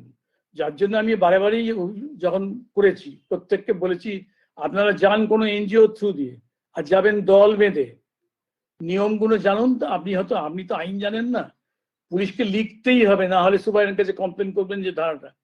সুতরাং ওই যে ওখানেও প্রশাসনিক ব্যর্থতার জন্য, এবং প্রশাসনিক শুধু ব্যর্থতা নয়, আপনার প্রেজুডিস এগেইনস্ট উইমেন ফোকস, আপনি 14 এর 15 এর ইকুয়ালিটি বিফোর দ্য ল আর ইকুয়াল প্রোটেকশন